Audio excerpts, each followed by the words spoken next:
What's going on, guys? Is your model of the IWC Gamers Goon here today with your Monday Night Raw review. Now, today, believe it or not, this is the first time I'm going to be saying this and have said it in a while.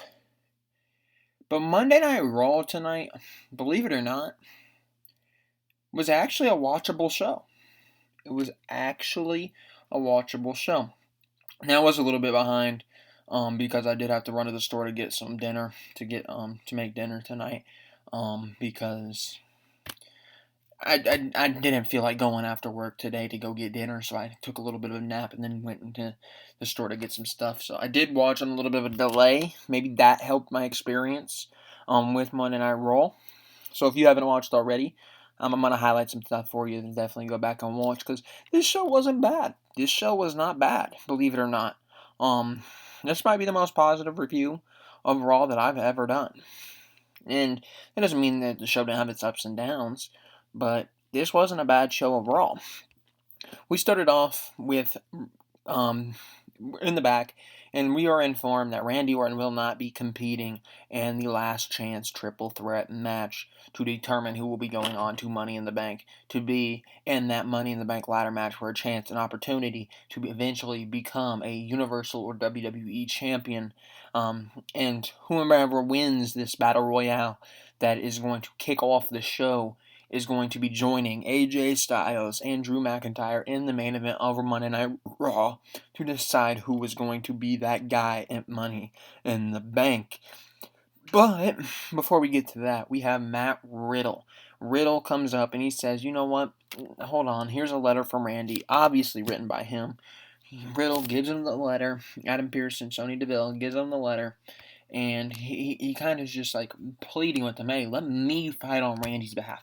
Let me go into the Battle Royal and get opportunity for Randy Orton. At this point, I'm sitting there, I'm like, why would we even book this match at that point? And I'm thinking maybe Randy legitimately just couldn't show up to the show for whatever reason. Maybe Randy was actually supposed to be in it, and this wasn't in the plans all along, and this wasn't just made on the fly. Maybe Randy actually had something come up, and they want to get Randy in. But I'm sitting there, I'm like, but then going out there and having Matt Riddle win the Battle Royal on top of winning his opportunity to get in Money in the Bank last week, doesn't that just kind of crap all over everybody? That he can do it twice and nobody else can do it.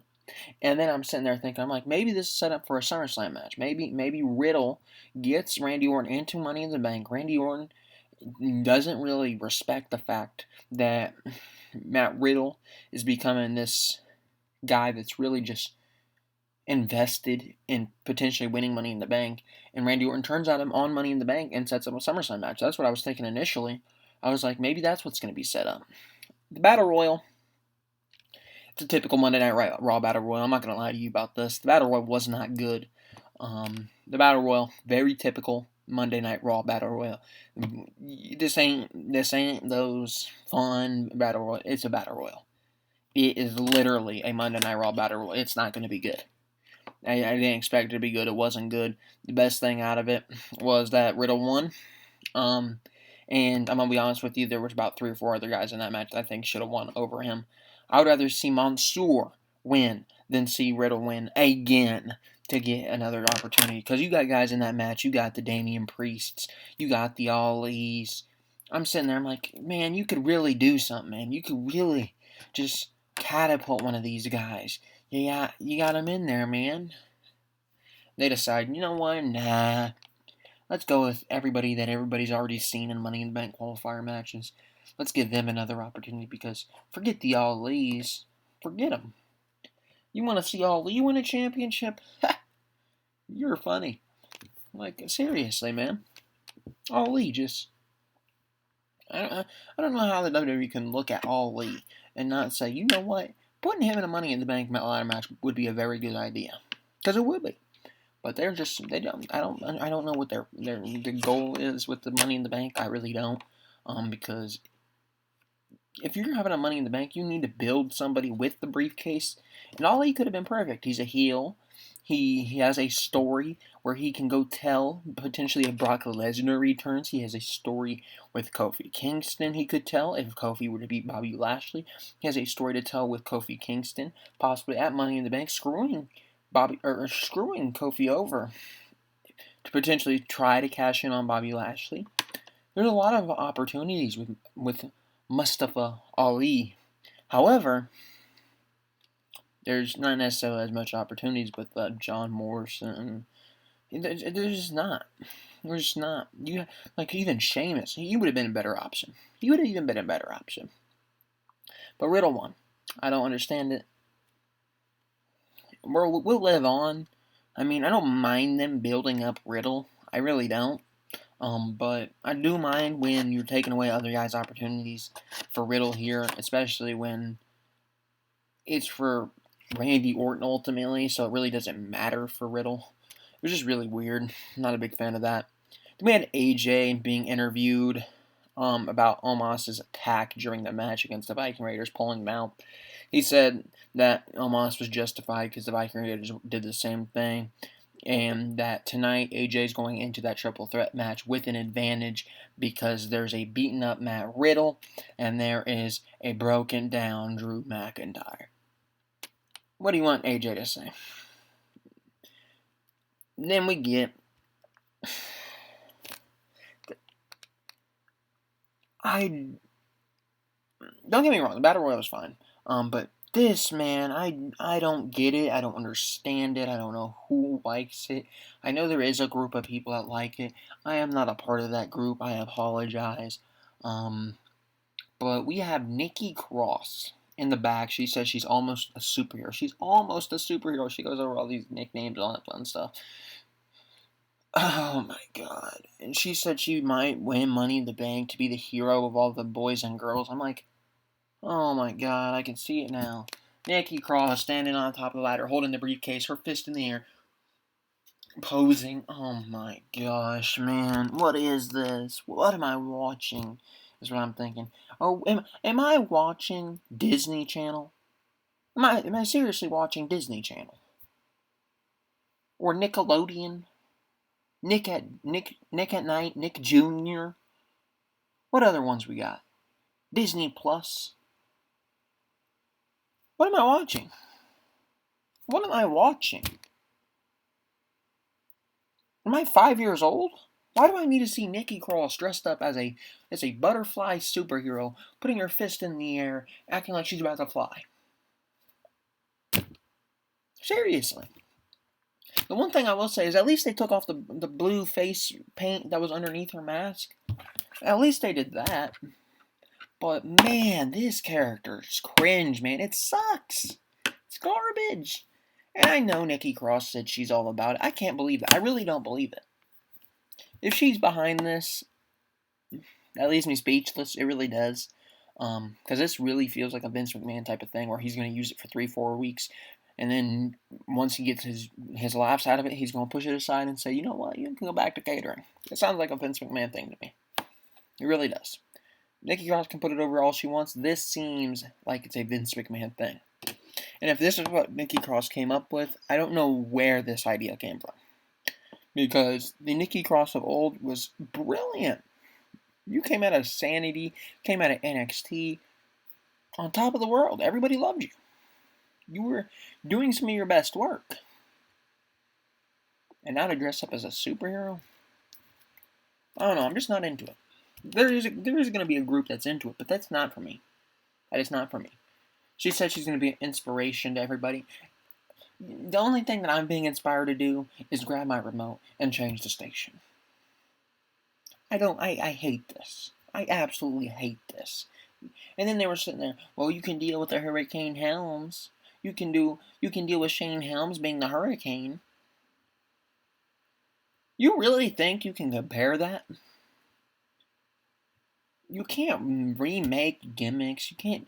Speaking about remaking gimmicks, I'll go into it in the match. Let's get to the match right now. Actually, we got Shayna Baszler versus Nikki Cross. I'm not gonna sit here and mess around with the topic. Shayna Baszler lost because Alexa Bliss came out. She started doing all of her voodoo stuff against Reginald and against Nigel. I don't understand it. I don't understand it. The highlight of the match was Reginald's suit, believe it or not. That's saying a lot. I absolutely hate Alexa Bliss's stealing, thievery of Bray Wyatt's gimmick. She literally grabbed his gimmick, pushed Bray Wyatt aside, and said, "You know what? This is my gimmick now," and then took the gimmick and ruined it. Bray Wyatt is never going to recover. I don't care what anybody says. He's never going to recover. He was at the peak of his career. Right when he debuted as The Fiend at SummerSlam, he was at the peak of his career. Then he started to decline, and then Alexa Bliss just said, "You know what? I'm going to take the only thing you have going for you away from you, and I'm going to take it as my own." And then you got Nikki Cross out here dressed up as a superhero, posing. Whatever the pose is. Why? What are we doing? What are we doing? Seriously. Seriously, this might have been the biggest mess I've ever seen. Just in this one match alone. Because this was literally gimmick galore. This was gimmick galore. Because you got the superhero gimmick on here, you got this magical, devilish character, whatever gimmick that Alexa Bliss has, where she's throwing fireballs, choking people out without even touching them, using this voodoo magic crap. Seriously, like I said, am I watching Disney Channel? I did not realize I'm watching Wizards of Waverly Place with Alexa Bliss. I did not realize I was watching Thundermans with Nikki Cross. Is that what we were going for? Are we going for the 8 to 10 demographic? Is that what we're going for? We're going for the people that actually make you money. We're going to maybe we should go to the 18 to 25 demographic, the 18 to 40 demographic. But no. We're going to target the 8 to 10. And you know the problem with that, WWE? You're making record profits because you have all these massive deals with Saudi Arabia, these TV network deals that are making you millions. Great for you, but you realize how much money you would make if you just put on good television and made good characters? Because the thing about this is, you're hoping that a 8 to 10-year-old, for some reason, loves what is happening with these two women and begs their parents for a shirt. And you know what I would tell my kid in that situation? I'd be like, I understand you want a gift or you want this, that, but I'm not wasting my money on that. Not that garbage.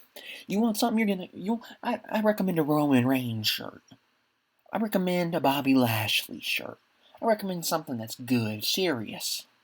I'm not gonna sit there and waste my money on a superhero Nikki Cross shirt. Who's your second favorite? Oh, you like Bray Wyatt? Hey, well, you know what? I'll get you a Bray Wyatt Fiend shirt, even though he's dead. His character's dead. But a Nikki Cross shirt? I'm sorry, that ain't happening. Why would anybody waste their money on that? Anybody? Seriously. I would love to know the demographic that's spending money on that.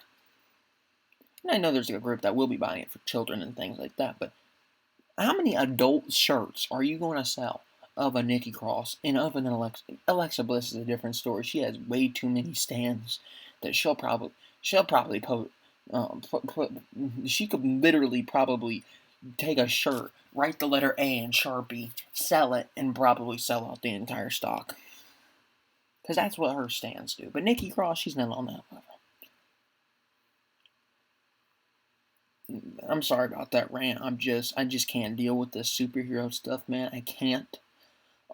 Match was not good. I don't know why you have Shayna Baszler lose to a superhero, to a voodoo magic person. Shayna Baszler at one point was one of the best in all of WWE when she was in NXT. She was up there with the legitness that Ronda had. She was up there with the legitness that Becky had going up against Ronda. She was up there in terms of being legit. She was up there with the Asukas in NXT. She was up there with the Baileys. Now she's getting beat by Nikki Cross in a random episode of Raw 2 times in a row. And mind you, Nikki Cross is dressed up literally like the butterfly superhero out of some Disney show. But Shayna Baszler, you're telling me Shayna Baszler can't beat her? When she has a professional fighting, not wrestling, fighting background. I don't know, man. I don't know. The best I can hope for is they send her to SmackDown and something clicks, and they could write a storyline where somebody lights a fire under Shayna Baszler and makes her realize how good she really is, and she goes on a rampage. That's what I'm hoping for. Shayna Baszler needs to go on a rampage, but you can't make it believable unless you send her somewhere else. Somebody comes in there, gives her a little kick to get going, say, you know what, I need you to get something going. I'm thinking maybe like a Ronda Rousey. I don't know when Ronda Rousey could come back, but Ronda Rousey could come back and be like, listen, you're embarrassing all the four horsewomen of the MMA. You're embarrassing us. You are a shell of your former self. You are terrible now. That's what needs to be said. And that's not anything against Shayna Baszler. It's storyline. You got to come out there and you got to light a fire in her under storyline. Because Shayna Baszler can be anybody, legit. She could. But per storyline, you're gonna need something to make somebody believe that what clicked. You gotta figure out something to make it click in terms of storyline. Let's move on from that atrocity that was that. This, believe it or not, man, I don't know how you guys feel about this Kofi Kingston and Bobby Lashley stuff, man, but I'm absolutely loving it. I'm excited. I'm pumped. I cannot wait for Money in the Bank. I absolutely love the work that Kofi Kingston is doing heading in to Money in the Bank with Bobby Lashley. Giving it 4 weeks, I didn't think it would be that great. I thought maybe we could get a good match out of it, but the build, man, they are really delivering with this build. Whoever's given their time and effort to promoting this build, props to you. Props to you. I absolutely love this. But Kofi came out for a promo. He said he's not really sure how last week affected him. He said Woods had his back, but he couldn't do anything for him because Woods was locked in the cage and he was locked out. He said people disrespected Woods, but Woods last week showed that he was able to be a competitor. He said what happened after the match was not okay, and he knows that he will be making Bobby Lashley pay by beating him at Money in the Bank, and he will become the new champion. Then MVP came out saying that, listen, we're all looking forward to the pay-per-view because we're going to be back in front of a live audience where we belong. Bobby Lashley then wants Kofi to know that, or my bad, MVP wants MVP wants Kofi to know that Bobby Lashley said that he enjoyed doing what he did to Woods last week, and he looks forward to doing it to Kofi at Money in the Bank. Then Kofi says Bobby Lashley looks more beatable than he ever has.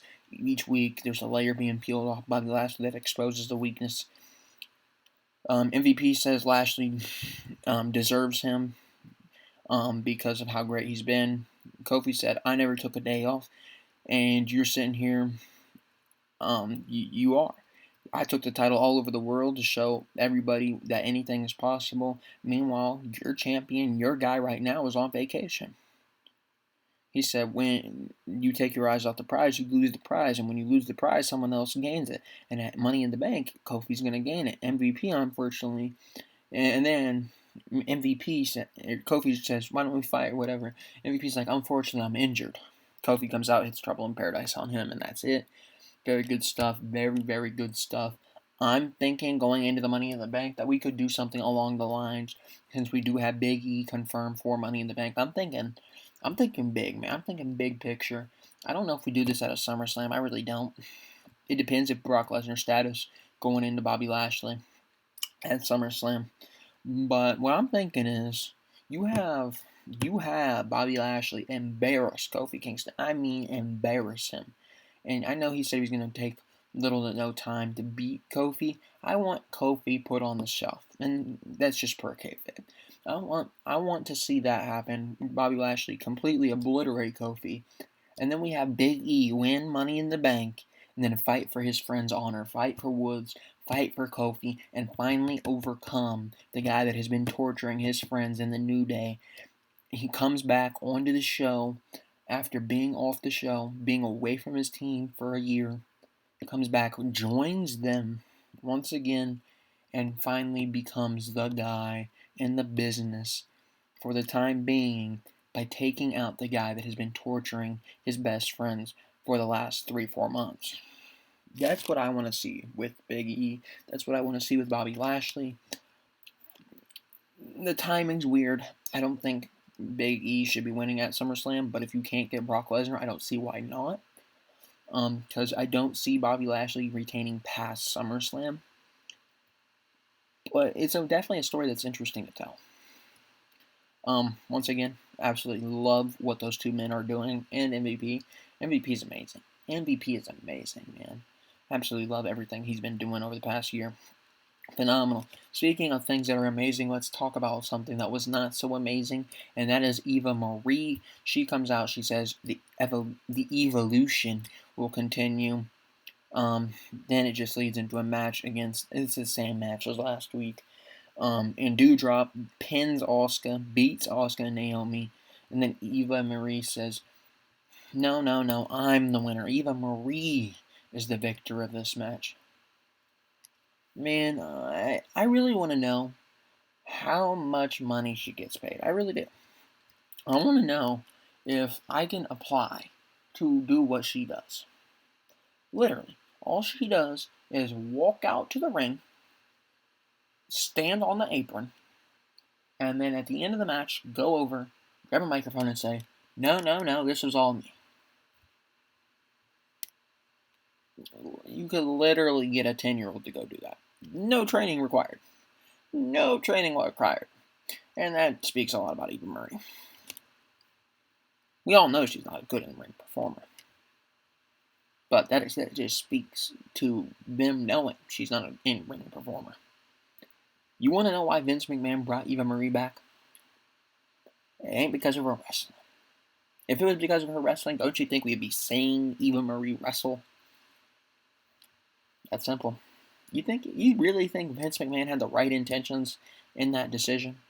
He thought that Eva Marie could do something. The part that I fear is that we're going to end up seeing some sort of situation where Asuka loses her Money in the Bank opportunity to Eva Marie. That's what I'm fearful of. Man, if you wanted a nightmare, think about that in your sleep. You thought Carmella was bad. You thought Carmella was a bad Money in the Bank winner. Wait till you see what you got if Eva Marie wins. Guarantee you that it's going to be the worst women's segments of all of the year. Guarantee it. Then we had something really interesting, man. We had Morrison and Miz being interviewed. The interview was really weird at first. They were just sitting there hyping each other up, really. Then Ricochet comes in. Ricochet uses the dripstick on Morrison and Miz, holds Miz hostage for a little bit. It's whatever. But the match following, very, very good match. Phenomenal match. Great Raw match. You really showcased what Morrison and Ricochet can do. And a lot of people were bringing up, they were like, wow, Ricochet can do that. Why haven't we even seen Ricochet have a match like this on the main roster consistently? Why haven't we seen this? Because if Ricochet is doing this night in and night out, he would be a world champion. Because they hold him back. But it opened a lot of people's eyes how good these two men are. And I think at Money in the Bank, we could see a very good situation with these two. Fireworks outside. Interesting. But anyways, you could see a very good situation with these two. Because you have a situation that is really annoying. But you could have a good situation with these two where they're going back and forth at Money in the Bank. They both have arsenals that are very favorable in Money in the Bank. They're high flyers. They're elusive. Makes for a very fun Money in the Bank match. One of these guys could win. I don't think either of these guys realistically will win, but it gives somebody something to cheer about because these two guys, they know how to put on a good match when given the time. They know how to be that, how do I say this, the energetic, that gets the crowd into it type of wrestler. They have charisma to them when given the opportunity. So it definitely could be something interesting at Money in the Bank. I'm excited for Money in the Bank with these two men in it. Like I said, I do think Big E would win at Money in the Bank. I might change that between here and then, but I really love the match that was going on there. If you guys didn't watch Raw, definitely go back and watch this. Definitely go back and watch this. I'm not even just saying that. It was actually a good match. It was actually a good match, believe it or not. Then we had a 6-woman tag. This was a complete waste of time. The women's segments tonight, man, it literally felt like Vince McMahon rolled out of bed at 6:50 p.m. Central Standard. He rolled out of bed, woke up, wiped his eyes a little bit, said, "All right, this, and this. All right, send it in." And then, that's what we got with the women. They literally put no effort into it. Literally no effort. Mandy Rose, Dana Brooke, and Rhea Ripley going up against Charlotte, Natalya, and Nia Jax. I'm not gonna cut the corners or anything. Charlotte won. What did you expect? Who cares? Who cares? I'm about tired of Charlotte Flair. I'm about tired of Natalya. I'm about tired of Nia Jax. I'm about tired of Rhea Ripley. I'm about tired of Dana Brooke. The only one in this match that I'm not tired of is Mandy. Because I think she actually has something in her. And some sort of potential. I think she could potentially be a Money in the Bank winner. I think she could potentially be a women's champion down the line. Because she's gotten a lot better. But everybody else in this match, man, I absolutely do not care for. We've overdone Charlotte. Nia Jax is awful. Natalya is boring. Rhea Ripley, man, I don't even know what they did to her.